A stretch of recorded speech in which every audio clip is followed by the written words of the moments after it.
આ તો શું તમારો પ્રશ્ન છે? બોલો. મહારાજજી, શત્રુ કોઈની પાસે આવી શકતા નથી તે સમજાવો કૃપા કરીને. હા, તો શત્રુ કોની પાસે આવી શકતા નથી એમ કહો છો? બરાબર છે તમારો પ્રશ્ન. તો સાંભળો, ધ્યાન દઈને સાંભળો.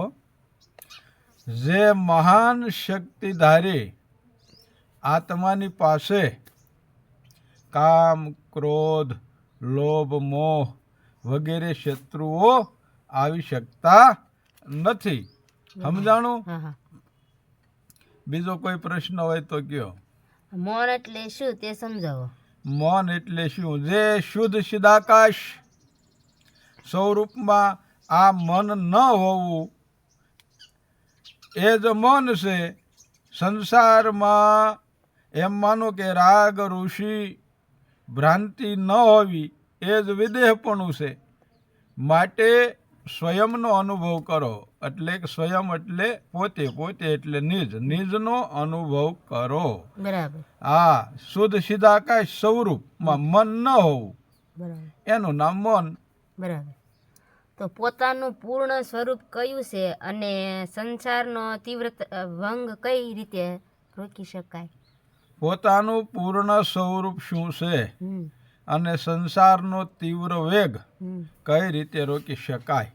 હા, બરાબર. તો હે માનવ, પોતાનું પૂર્ણ સ્વરૂપ પરિબ્રહ્મ પરમાત્મા છે. આત્માને જાણો તો પરમાત્માને જાણો. અને આ સંસાર ચક્ર, આ સંસાર રૂપી જે ચક્રનો તીવ્ર વેગ છે એ રીતે રોકી શકાય છે. કઈ રીતે? આ સંસાર રૂપી ચક્રનો તીવ્ર વેગ એ રીતે રોકી શકાય કે દઢ પ્રયત્ન કરી સત્સંગ શાસ્ત્રના વસન, યોગ અને સદગુરુમાં વિશ્વાસથી તે રોકી શકાય છે. દુઃખથી દુઃખી ન થવું અને સુખથી હરખાઈ ન જવું. આ બંનેને હરખું સમજો તો થાય. એટલે ગંગામાં એ કીધું ને, સુખરે દુઃખની જેને હેડકી નો આવે પાનભાઈ. હે, બોલો હવે. તો ધ્યાન એટલે શું અને નિર્વિકલ્પ સમાધિ એટલે શું તે કહો. બરાબર છે તમારો પ્રશ્ન. આ તે તો સાંભળો. જ્ઞાનમાં સારી રીતે એક રસ થઈ જવું તેનું નામ છે ધ્યાન. અને નિર્વિકલ્પ સમાધિ એટલે સૃષ્ટિનો અત્યંત અભાવ, અસંભવ છે. શું છે? અસંભવ છે. તેથી સારી રીતે જ્ઞાનનો ઉદય થતા વિવેકી પુરુષની દ્રષ્ટિમાં સર્વ દ્રશ્ય ભ્રાંતિ માત્ર ભાસે છે.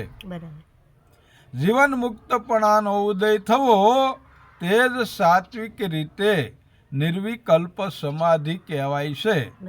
તે જ અનંત સુષુપ્તિ ના જેવી તુરી અવસ્થા પણ એને કહેવાય છે. અને તેમાં યથાસ્થિતિ પણે રહી અને શોભને નહીં પામતા સર્વના પ્રકાશક આત્માને સમજો.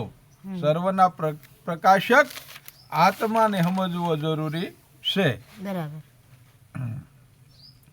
લ્યો, આ વાત સમજાણી ને? તો હવે કાંઈ પ્રશ્ન હોય તો કયો. તો આ શીતને જીતવાનો ઉપાય શું છે તે સમજાવો. હવે એમ માનો કે એ પછી આપણે હવે